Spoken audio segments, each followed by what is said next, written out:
All right, welcome in to the second episode here. It's the Bobby Carpenter Show featuring my man, Anthony Schlegel on the Big Play Network. So excited to join us. Listen, we're right here on the cusp of week 0. We've got college football that's actually going to happen. There'll be some quarterback battles. There'll be things that will finally be resolved. But Schlegs, it is an awesome time as we start barreling toward what everybody loves, which is Labor Day weekend. That's the kickoff of college football season. It's the last week, the bye week for the NFL before they get going. And then we are in the full throngs of fall right now. Yeah, it's super fun. I mean, Bob, you have kids that play football. They're getting ready to start games. I'm actually now working with my son's, junior high football team, coaching kids on the offensive, defensive line and the fundamentals. And so we all, as parents, get that kind of fix being on the field with our kids. But then what we do love, Ohio State football, professional football, it's right here. We know it and super excited about it. And even with these Buckeyes, there's a lot of things that are unfolding that we can't wait to see come that first game. So we got a lot of stuff there. Like you mentioned, Little League starting, high school starting, everything there. So AP rankings are out. We're going to dive into that. So that'll always be fun. And we can talk a little bit. I mean, Schlegs, you're part of some teams that, hey, you start high, you finish high. Sometimes you start a little lower, work your way up. Occasionally times you start high and then finish low, which is not exactly great. Now, when I say high, I'm talking, 1, 2, 3, 4, 5. Buckeye captains are out. So a lot of big news there and how that's going to shape and sculpt the team. So there's some usual suspects we'll see at the top. And I do like one little bit that we'll get into of kind of what they've done with the captains as well. And then always quarterback competition, Schlegs. They want to get that iced up. You want to figure out who your dude is going to be and how you're going to build that the offense around him. So I know that that'll happen this week. And then always we'll have some questions from listeners. So that's going to be really fun. We're going to have a pretty unique and exciting show here as we kind of lead into that. But, before we get too deep into it, man, I mean, how is everything going? How was the last week? I mean, we feeling good and ready to go? Hey, I'm feeling great. I mean, I wouldn't say I got pulled in, but I did get kind of pulled into tug with the tug, the quick ask, and all of a sudden I just get out there and I just start coaching little kids. And I tell you what, parents, I appreciate parents that work with their kids, and now so our practices are really like 7:30 to 9. It's been super hot in Florida, so we're practicing later. Field space is an issue. There's a ton of soccer field. Like everybody's playing soccer. I just want to play some football. You can literally put 50 kids in 20 yards, and that somehow is good enough because soccer takes up 80 yards. Okay, so it blows my mind. But guess what? You just got to adapt and overcome. So that being said, it has been really fun just working with kids on the fundamentals of the game of football. And if it's O-line and D-line, it's stance, it starts, and it's striking. And as kids start to get better and you have full pads, they see that, and the kid might not ever play. It's great, but you know what? He can get in a stance and he can add a lot of value. And then by the time he's an 8th grader, guess what? He will play. And that's the funnest part about it for me. And Bob, I know, you're in the weeds of it with all of your kids. So how's it going up there in UA? Oh, it's been great. I mean, we're diving into it. We got games here coming up next week. So very, very exciting. But like you said, you want to coach the kids up. You have no idea how kids are going to look. They're going to grow. And a lot of that, people keep asking me, like guys at Ohio State, in the NFL, how do they develop? Like, everybody has their own development track. It takes a little bit more time for some of the guys. So listen, you understand that some people are a little delayed. Work on the technique, work on the fundamentals, and then hopefully one day it will all click, and that'll be great. So I'm excited about that. We've got some great stuff coming up. We're going to take a quick break because coming back, we're going to have our headlines. And we're getting to all the big stories that you want to see. So this is the Bobby Carpenter Show. My man, Anthony Schlegel, each and every week on the Big Play Network.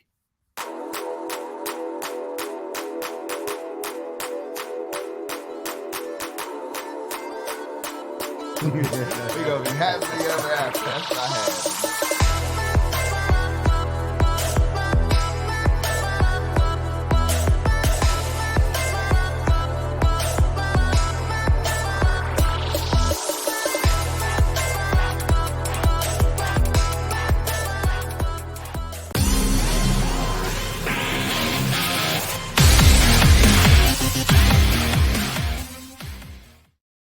So we're going to get into it now. AP rankings are out. The coaches came out about a week and a half, 2 weeks ago. AP came out this week, and the usual suspects are going to be at the top. And I started looking at this. the old adage to be the man, you got to beat the man. You've got Georgia sitting there at 1.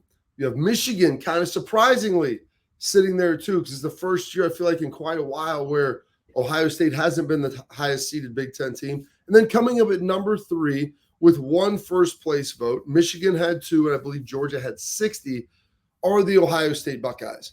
And Schlegs, when you initially saw this and you looked at it, you thought, hey, Buckeyes sitting here at number 3, well within striking distance, top 4 teams get in. Heck, it could be a situation like last year where 2 Big Ten teams get in. Now, you don't want to rely on that and being the second team in and a non-conference champ. But when you saw this, man, how did this strike you with the Buckeyes coming in at 3rd?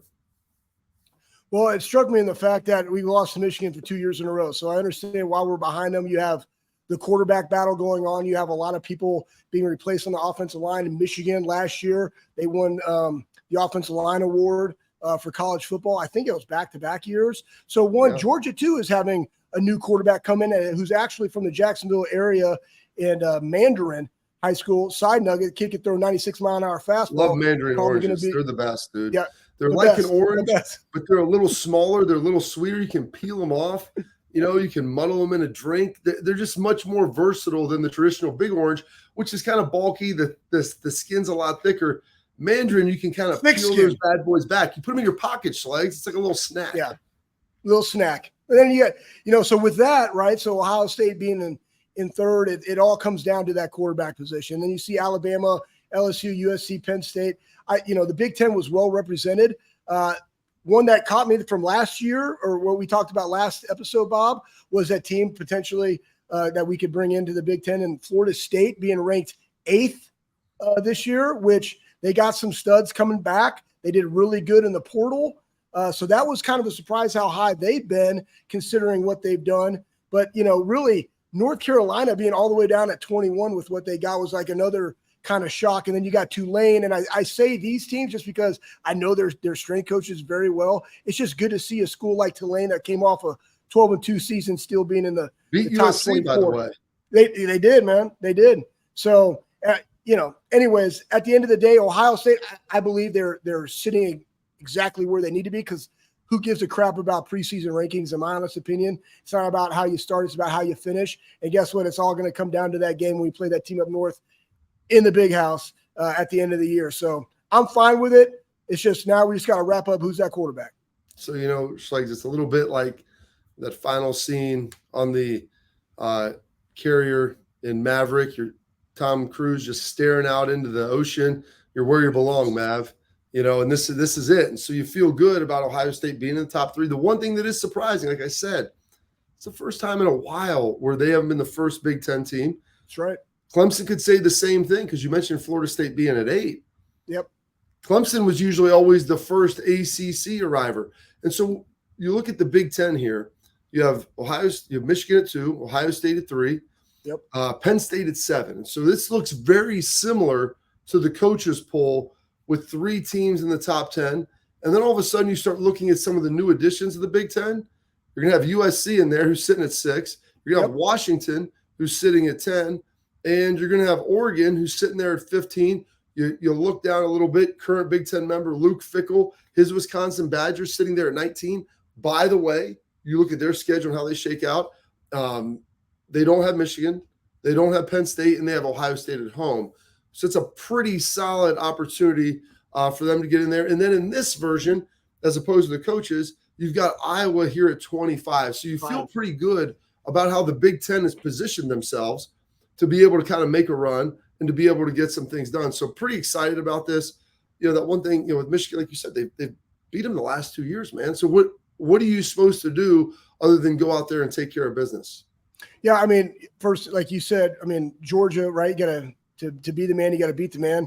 Do they have a chance of repeating? Yeah, 100%. But it also comes down to the quarterback position, just like at Ohio State, just like Alabama, right? Everybody's retooling that one, and that's the most important position in all of football. What do you have to do to beat Michigan at Michigan? It literally play like you did versus Georgia, but then finish. Like, that's it, right? This goes down to the defensive calls, and I also believe it's why Ryan Day is now stepping away, giving some autonomy to Brian Hartline. But in that game that you saw versus Georgia with 9 minutes to go, up 11, some of the play calls, like, guess what? If he had his ears on of everything that's going on, the totality of the program. Maybe some of those don't get called, but then you also look at that Michigan game, like stopping the run, like what are we doing? That's really what's going to happen. That's how we're going to beat Michigan this year. It's our defense. And that's also why I feel good about where we are. Like, you don't have to be number 2. You don't have to be number 1. Let's just go out there and do what we do. And then when the time comes to beat them in the big house, let's go freaking play Buckeye-style defense and beat them in the big house. How do you do that? Stop the run. Period. Dot. So I like where we are. I don't give two craps about rankings, but I just want to see the defense show up. You know what you need to do to stop the run, Schlegs? You need to go back there and get one of those nice little square bench bars. You get the horizontal pegs there so you can really get that punch and get on the inside track and be able to drive somebody down the field on the offensive and defensive line. You know, we talked about Georgia a little bit being number 1. Yeah. They're back-to-back national champs. And people talk about, you know, three-peats. I mean, you don't see three-peats in football because injuries are a big piece of it, attrition as you age. And then it's a one-off tournament. So it's really hard to make sure that you're always in a good spot. And you have that added element of weather, which really in other sports doesn't come into play. So there has not been a three-peat since the AP poll has started. The last team to claim 3 straight national championships was a member of the Big Ten, Minnesota, 34, 35, 36. And so when people ask me about Georgia, like, listen, I'm not going to sit here to tell you that Georgia's not good. I'm just telling you that history tells you, you look at those great Miami teams of the 80s and 90s, the great Nebraska teams back in the day, exactly. The great Oklahoma teams, you know, Alabama teams, some of these great Ohio State teams. It's really stinking hard to win 2, let alone a 3rd. And so when you look at this, you have Georgia, you have Michigan, you have Ohio State. And then what's kind of ironic, during Nick Saban's tenure, he has never gone 3 straight seasons, Schlegs, without winning a national title, which that in itself is almost as remarkable as anything.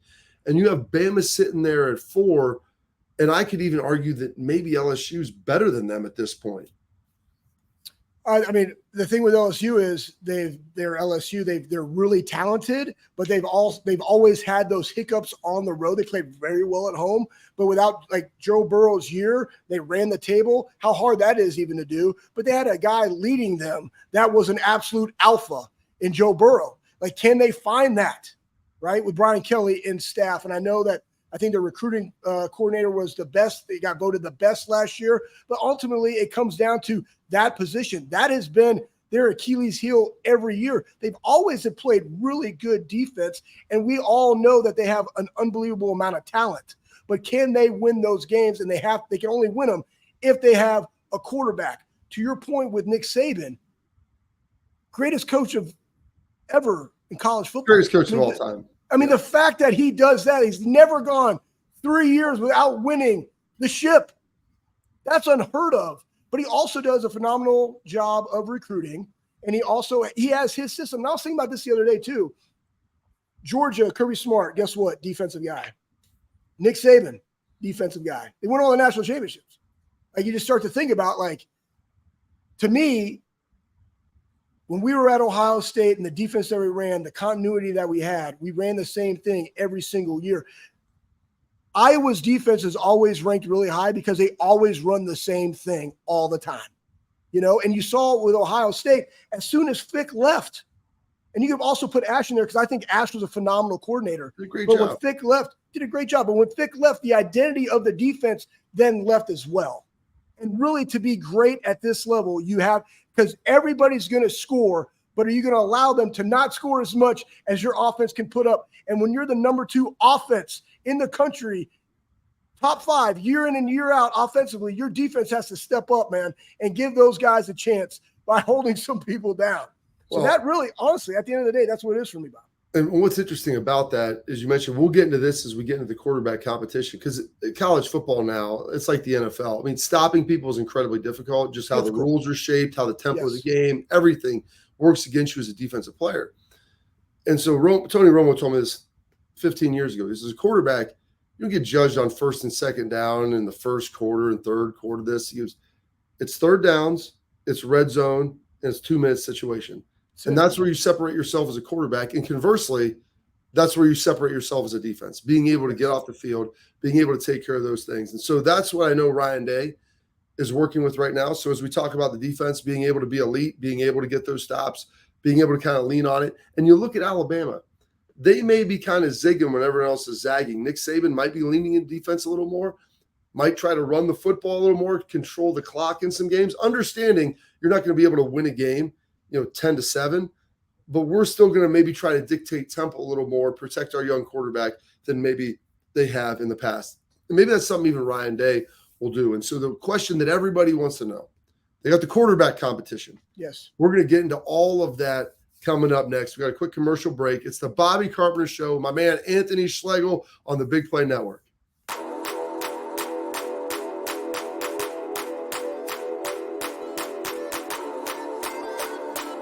We're going to be happily ever after. That's what I had.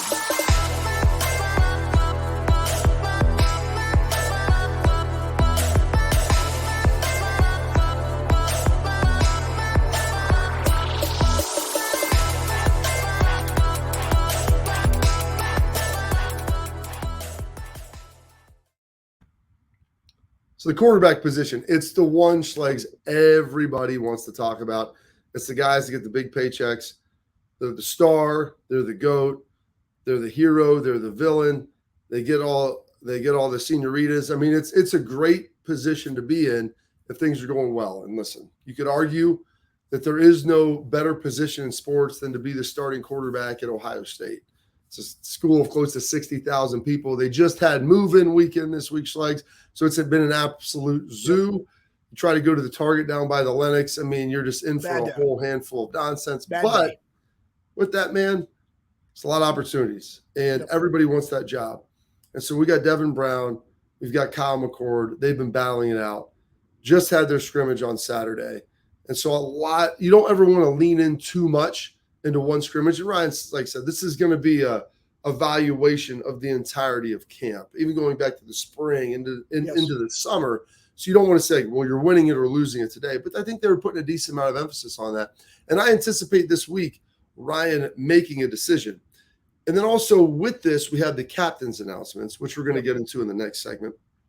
But with the captain's announcement, I think there may be something that's a little revealing there, because usually your quarterback's always going to be deemed as one of the leaders. And if there's some uncertainty, guys can kind of sense that. And there's the old adage, you can't fool the room. No. So Ryan's got to make a decision. I believe he would have loved to have made it as soon as possible, but it feels a little bit like he's battling with some inconsistencies right now with what's going on. Let's talk about it. I mean, these guys, Kyle McCord, Devin Brown, they're competing. Again, competition breeds excellence. You want to have a great competition. I kind of view it like this. And Ryan Day said this quote, I'm going to read it. I do wish that somebody would had really emerged by now. There's really good play out there. There's ability. Now they're just looking for consistency. And with that, there's a couple of things that I look at. You know what your wife says to you, Schlegs. Yeah, I just want to be consistent. Yeah. I mean, one, we played in the girthiest of all conferences, the Big Ten, right? Coast to coast. The girthy 10. But I mean, you want to be consistent, right? You want to be able to have longevity. And so with that, grower versus shower, where do we come down on that? I would say that goes into consistent. Am I consistently showing and consistently growing at a really nice medium pace, Bob? Okay. So that being said, in this, I can see why it's difficult. You have an unbelievable amount of talent on the field. Okay, think about this. I got two quarterbacks that are battling for position, and I got absolute freaks at the wide receiver position and the running back position. Like, they're automatically going to make you look good. Like, Ryan has to sift through this, and he's looking about decision-making. Who's going to be able to take care of the football? Who, when we have to go make a play, is able to get out of the pocket or step up into the pocket and have his vision downfield to get the ball to my playmakers, because it's different. They don't have to do all things to be able to allow this team to go. They have to be able to do what they're called upon to do. One, take care of the football, and two, make really good decisions. You couple this with finding the identity in the nucleus of a offensive line. So there might be times where you're with the ones, but they're rotating people with the ones. And that guy might give up a sack, whereas another guy that would have been in there would not have given up the sack, because you're trying to find that identity. That also goes against how a quarterback can respond in those situations. So they're really dealing with three things. You got the quarterback position itself. You have an unbelievable amount of talented, peripheral players, running backs, tight ends, wide receivers that can help them. And then 3, that offensive line play and how can they handle the pocket? Because if they do a great job doing it and the guy can go through his progressions, no problem. But how do they handle that adversity against a really talented defensive line? There's a lot of things that you have to wrap your head around, Bob. I think one of the other things you mentioned, the defensive line, and they can kind of mitigate that and sub some guys in and out. But this has been the first time here in a number of years where I looked across the back 7 as well, and I'm thinking, man, there's some dudes here that are really good. Yes. They've got 3 really talented corners in Igbenuson, Hancock, and Burke. I love what they're doing with the secondary. They've got and the good thing is too, they've got a bunch of different body styles. Like you're playing essentially Cam Martinez and Sonny Styles kind of at the same position. Those 2 dudes couldn't look more different physically from what they're giving you. And so you get a lot of different looks. And so it hasn't just been Schlegs, like stand up and pitch the ball out there, have success, 2-minute drill, boom, boom, boom, boom, boom.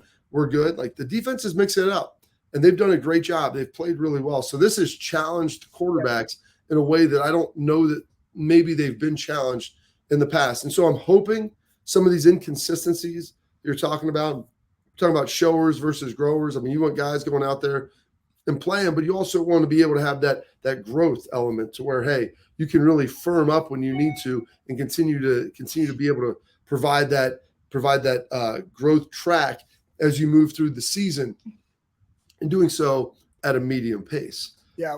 And so with all of those things, like this has been it's been a good situation, I think. However, I think Ryan would prefer at this point, like I need more of the good and less of the bad. I don't need great. Like I don't need any of you guys to go out there and beat Tom Brady. I just need to make sure that the bad plays we're able to mitigate. Yes. Because as long as you're ahead of the sticks, like you're going to give yourself a chance. 3rd and 6, 3rd and 7, 3rd and 8 isn't bad with this wide receiver group. You'll be okay. But let's not throw interceptions. Let's not take bad sacks, and let's not put ourselves in 3rd and 13, 3rd and 14. Yep, you're absolutely right, Bob. And you know what though? That's a great litmus test for a quarterback to be able to judge how can they grow from one practice to the other. Have I seen the growth? Does the consistency happen? And can the guy make plays when called upon and he has to respond? That's what they're going to be looking for. The good thing is that they're very talented. So, and I trust Ryan Day and I trust, Brian Hartline and the staff to make the appropriate decision. And guess what? Buckeye Nation, ride with that guy, back that guy, support that guy. Because you can't just give him a short leash and then we're going to pull him. Like you got to give him a little bit of autonomy and watch, like you said, the growth happen, Bob. Well, that's part of it. You mentioned the short leash. Like Fields struggled a ton when he first became a starter. First 3 games last year, they're talking about benching CJ. Everybody wanted someone else in there. Like, this isn't the answer. There's going to be a process of kind of working this out. Like it always happens. And everybody always remembers, Justin at the end of his career or CJ at the end of his career. You forget, the spring games where they don't look good. You forget early in the non-conference when these guys don't look great. So there will be a growth process. You have to pick your starter. You have to roll with them. And you have to make sure that you give them enough leeway to where they can make a mistake and they don't come over and feel like they're going to be taken out. They're not looking over their shoulder thinking, what's going on? And so that's that balance. However, in the same vein, man, if you feel like you didn't pick the right guy, then you ultimately also have to be able to look at that and make a decision. So this is what Ryan, I think, is trying to balance here. It's like, hey, let's get some continuity. Let's get it figured out. Also, on the other side of that, let's make sure that we have enough space so that we get the right guy. And so that I don't realize a week or 2 in, you know what, I should have went with someone else. And that right there, Schlegs, I think is the hardest thing for any coach to try to master. It is. It's the eye of the coach. You can't ever discredit. I heard this saying that beauty's in the eye of the beholder, but I think sometimes it might be in the eye of the beer holder, depending on where you're at and what you're doing. So maybe some of these guys, and I think they're pressing a little bit. Like if I could just grab like Kyle McCord and be like, hey, dude, come on out. We'll get us a case of garage beers. We're going to slam them down. All right.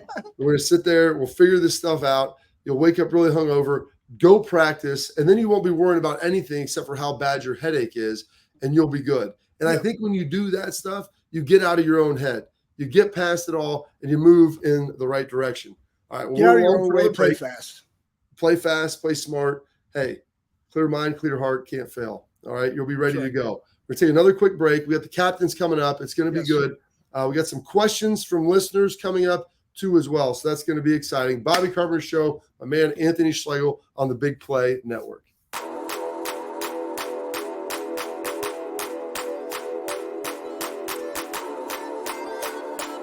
We're going to be happily ever after. That's what I had.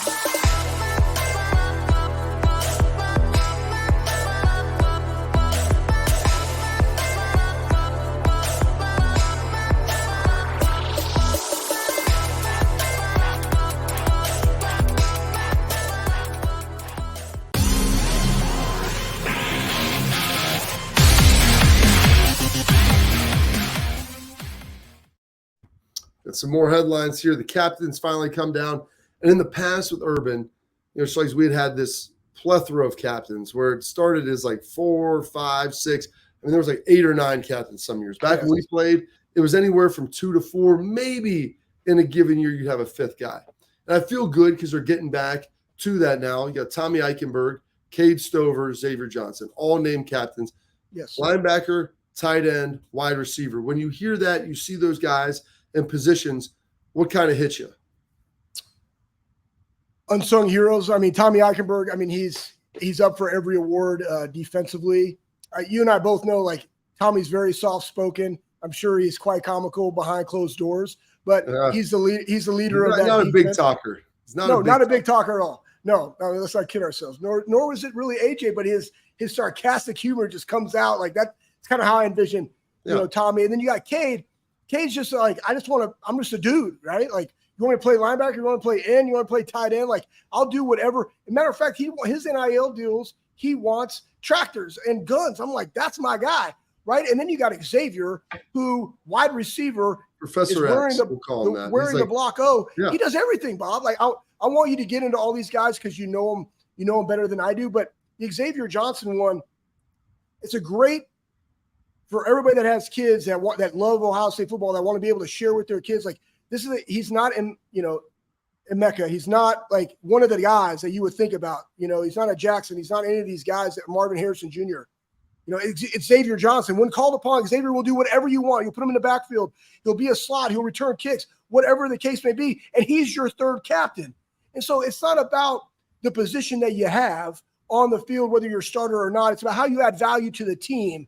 Right. And again, he is a leader. And guess what? Marvin Harrison Jr. is a leader. He doesn't need to have a captain on his jersey to say he's a leader. But I'm super excited that we're back down to 3 because I hate having all these different voices, Bob, in there that people think that they got to speak.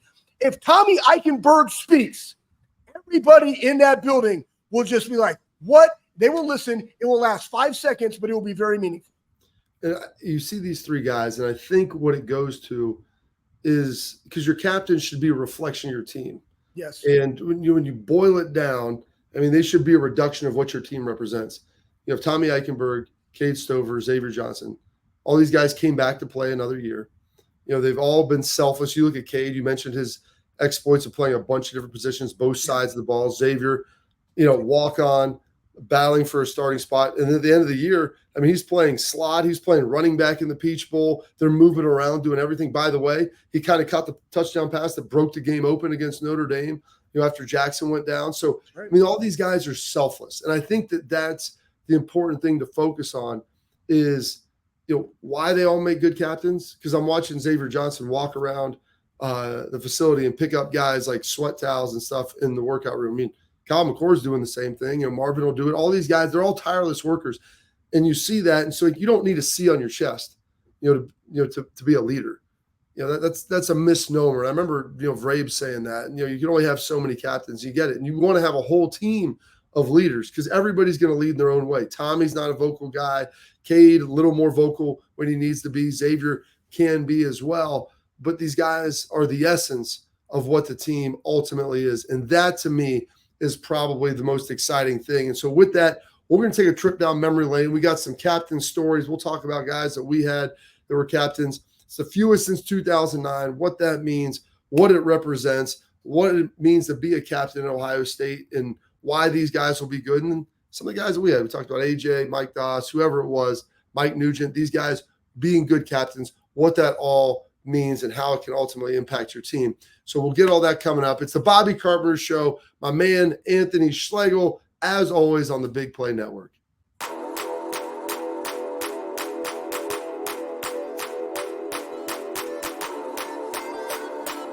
We're going to be happily ever after. That's what I had.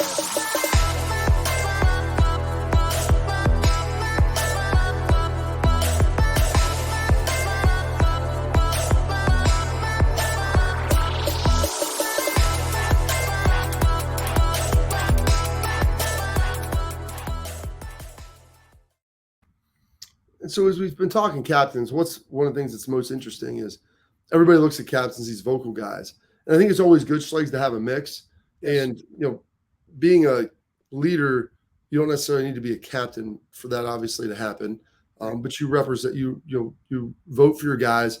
And the way that I like to do it the best, and I think this is the way Ryan does it, is, it's a player-driven thing because those guys are a representation of your team. And so I personally, Schlegs, like the way in which, hey, whether every player gets one vote, every player gets 3 votes, you want to have them each vote for an offensive guy, a defensive guy, whatever it is. But as long as it's player-driven, I'm a huge fan of it. I've never really liked when coaches appoint captains or they'll give a list of players you can vote from because it feels inauthentic at that point. Yeah, and it is. And I'll give you a little snapshot from the Urban era, like when we won the 2014 national championship. We have in the weight room, there's scarlet, there's gray, and there's maize, or the blue, right? And the goal was, how do we get as many of our team, right? 10-80-10 rule. How do we get as many of our team into the top 10 to where it's now 30%, right? And of those guys, but it's all year. It's the beginning of off-season program all the way through the summer. People see that. Then they see the culmination of all of that work into camp. They're still doing it because that requires a tremendous amount of discipline and a great attitude, great effort, right? Accountability to be able to do that consistently. And then they vote upon those guys that want to represent them. And I think this is a great indicator as to what this team is, Bob. And I'll just say too, for you, when you talked about vocal, Bob, you're vocal. You and I are both vocal. I think we knew when to say something. But yeah, Nate Sally, you had AJ Hawk, you had Nick Mangle and Rob Sims. You had 2 offensive linemen, Nasty Nate and AJ. And both those guys are super quiet, but guess what? They're ultra competitive. And that really resonated with me because when we went up against each other, you saw it every single day watching film, like they were there. And you can't fool the players, and regardless of level. Even if you're a Pop Warner kid and you throw a kid out there and he's playing and everybody on the team knows that he's not as good as everybody else and he's just playing because the kids know. You can't lie to the kids. You can't lie to the room, as you said earlier, Bob. Can't fool it. And, people ask, what does the captains actually do? What's their significance? And number one, to me, anytime you're a leader or a captain, your number one job is to do the best version of yourself at all times. You need to be above reproach. And that stinks. That means that you're the guy that's always on time. You should never be late. You're early. You're doing the things that nobody else wants to do. You're not griping. You're not complaining. You're making sure that, hey, I'm doing what I need to do plus anything else. And then nobody's ever going to look at the film and be like, gosh, this is one of our captains. This dude's taking a play off, or, look at him here. It's not really great. There's more effort to be had. And that's why I see these 3 guys and they're max effort dudes and they're in really, really good spots and they've worked their butt off to get there. So it feels really good when you see those guys and their ability to have success. So that's a good thing. And then ultimately it comes down to it's easy to be a captain when things are going well, man. And I joke all the time. One of my good friends he's a pilot. I'm no one gets paid to fly planes when it's, sunny out and it's easy. Anybody can do that. You get paid to pilot the plane, pilot a ship in a storm when things are bad, when stuff isn't going right, when you got to take a good hard look in the mirror and try to figure out, am I doing everything I can and in the right way? And is our team as well? And so that's what these guys are going through. You're not getting to be a captain against Western Kentucky and Youngstown State. That's not what it's about. You're a captain because in the 3rd quarter against Michigan, after maybe they've scored and you've just given up 2 first downs in a row, how do we tie it off? How do we stop the bleeding and turn this thing around? And who's going to be that person who ultimately draws a line in the sand to get it done. And it's really tough. It's not easy. You have to sacrifice immensely. Like I said, you can go out and you can be one of the guys, and you need to make sure you're connecting with everybody and be a voice for all of them. But man, Schlegs, to me, the biggest version of it always is like in bad times, what do you ultimately do? Yep. And you know what, though, Bob? They will be tested. And I like that it's 3. I like that you honestly, let's think about it. You have Tommy, you have Cade, right? Then you have Xavier kind of in the middle, wide receiver skill guy, right? Like those 2 guys, tight end, linebacker, they're the big skill, right? But they're also probably the toughest dudes. Like if you're like, hey, who do I want to back alley on our team? I want those 2 and Xavier. Like, I mean, like that's how you look at it. And I think, Bob, as you go through this camp and with the uncertainty as the quarterback position, those 3 guys also have the soft skills and the relationships because people on the team like them to say, we are supporting this. And if there's ever any back channel bullshit that happens in the locker room, I guarantee you the respect from everybody else in the room, these 3 dudes will shut that down because that's also what you're going through in times like this when you're bringing in somebody that's new and young at that position. Absolutely. Coming back, show's almost over. We got some questions coming in, which we love. We'll answer all your stuff. Then we'll wrap the show up. It's the Bobby Carpenter Show featuring my man Anthony Schlegel here, coming to you live on the Big Play Network.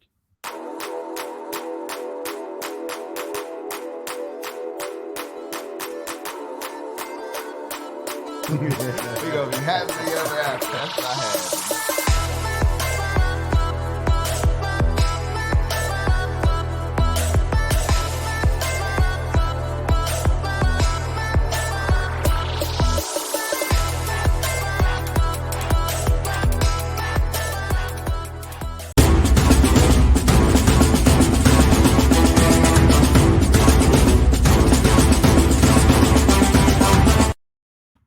All right.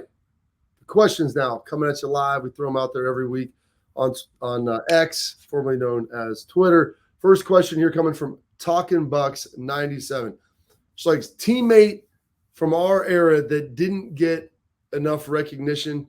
Someone that we could maybe throw out there that, you know what, maybe a bigger player and a bigger contributor than maybe people realize to the success of the team. Oh, geez. That's tough, man. I mean, CTE. we had a lot of great guys. You know what?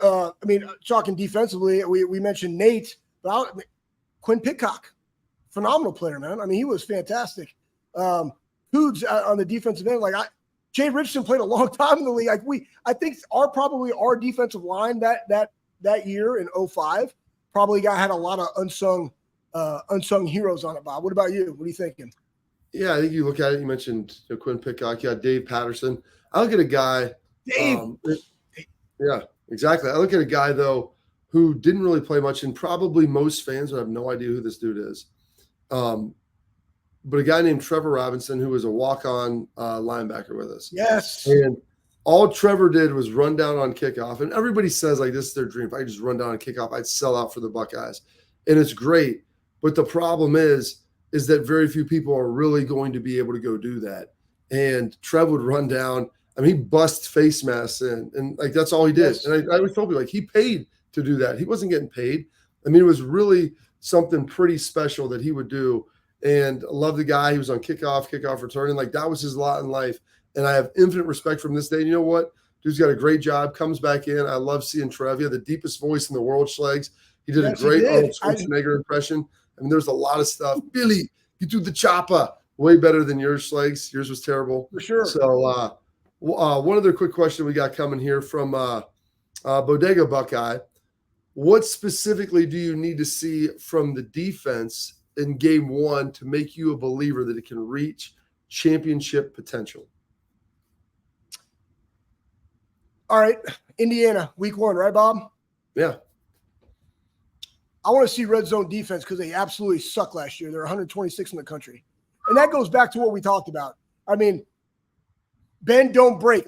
All right, somebody misses the tackle, they get inside the red zone, we hold them to a field goal. That's the standard. Stop letting them score all the time. I think they had 9 field goals and gave up 27 touchdowns. That has to be inverted. Okay? That, to me, I want to see that. I want to see great red zone defense. I have a high expectation for this defense this year, being in the second year for Knowles, but also having a very veteran core personnel. I expect to see that. And then ultimately rushing defense in the big games, because that's toughness and discipline. So that's what I'm looking for. I'm looking for, do we eliminate big plays and do we play great in the red zone? Bob. Yeah, I think you mentioned this, the 2-minute red zone, third down. Those are all the things that you ultimately want to see them have success in. The red zone defense was not good last year. I think you want to see the elimination of big plays. And they really didn't give up a ton through last season. It was mostly just the final 2 games. And so I don't know if there's anything, Schlegs, that in the first 2 games or in the first game, you'll be able to look at it and say, yeah, they've got it all fixed, because I don't think Indiana's on that talent level. I don't think they have the horses to where you're going to look at it and say, hey, these guys can come out here and they can do some damage. I think you'll probably see that a little bit more against Notre Dame, the 4th game of the season. They got Sam Hartman. He's a guy that can push the ball down the field. If you give him time, he's going to be able to pick you apart a little bit. And I think people want to see that secondary, what they're going to be able to hold up. Will they be able to make sure that they don't give up the big plays as well? And then lastly, we'll get through here from Jay Wilride. JW, yeah, we got Jay Wilride asking this quick question here. We got about 30 seconds to a minute, Schlegs. Any reports the progress on the O-line since the spring game? Now, keep in mind, they moved Josh Fryer to right tackle. He's now locking that down. Yep. And so they feel, I think, pretty good there. But any news outside of that? How do you feel? I don't really know the new. I mean, I'm not there on a daily basis, I can say, but I mean, I think Josh Simmons going to left tackle. They want to put guys where they feel comfortable, but they're also looking at this for the long play, because what is Fry? He's a redshirt junior, right? So he's a guy that could potentially come back.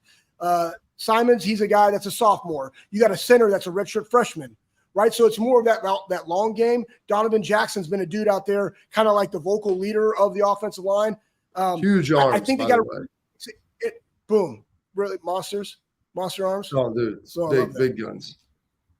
Anyways, I feel good about it, and I like moving him back, because you want guys to be able to be at their very best in the tackle position, both sides, very critical. But if you have a more athletic guy that maybe is a little bit younger that can go into that left tackle and then grow and progress throughout the year, that might be the smart move. So I'm excited to see how it plays out, Bob. Yeah, I think Simmons over there on the left will be good. He's a really good athlete, has to get used to practicing and playing against Ohio State level competition. The D-line has been perfect working with him to kind of help get him there. And I think that they eventually will. They've got a good young stable of players. Could be the deepest O-line they've had in a while. They just got to develop a little bit. Good. Final break coming up. We'll give our final thoughts before we get out of here. Bobby Carpenter Show, Anthony Schlegel, Big Play Network.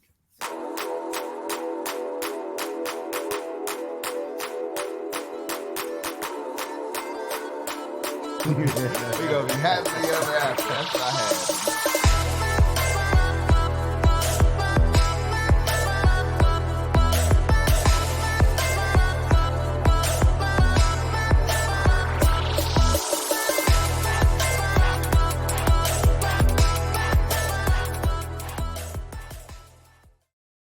All right, Schlegs, just a little bit left here.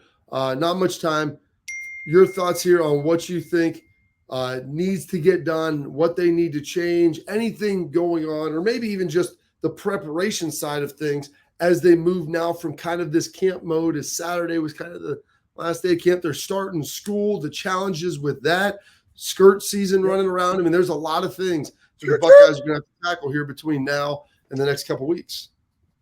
I just think it's fun, and then balancing that routine. That's what, because you've had them in the building. You've been able to dictate everything that they've done since they reported to camp. And now you're going back and you're taking classes. And let's face it, yes, it's NIL. Yes, there's a lot of TV money, but yes, they're also still students and they're dealing with that.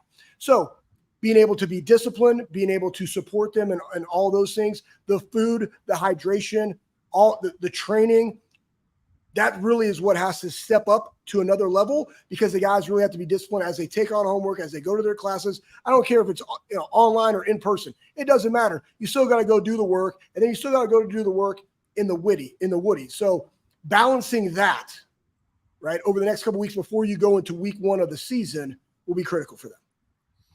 they're going to have to figure out, a lot of things. Now it comes into life juggling. Obviously, you're football first, school first, football second is what our coach used to always tell us. We were there. Go to school, take care of your business. Make sure you keep the main thing the main thing. Get your degree, study hard, make sure you do everything. School first, football second. And so with that, these guys have a lot of things obviously on their plate. They've got lifting now. They've got rehab, and what Ryan, I think, is going to do after talking to him last week, Schlegs, he's going to make this like a mock game week where, hey, big scrimmage on Saturday, Sunday, film it up, kind of Monday, more of an office day.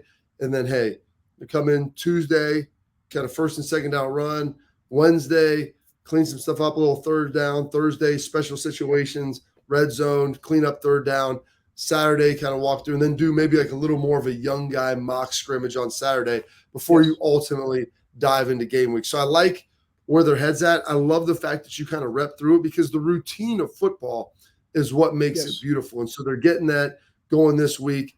30 seconds. Any final thoughts you want to get out there in the ether before we close this guy up? Nope. I'll tell you this, man. We got Notre Dame. We got Navy going over to Dublin, Ireland and playing.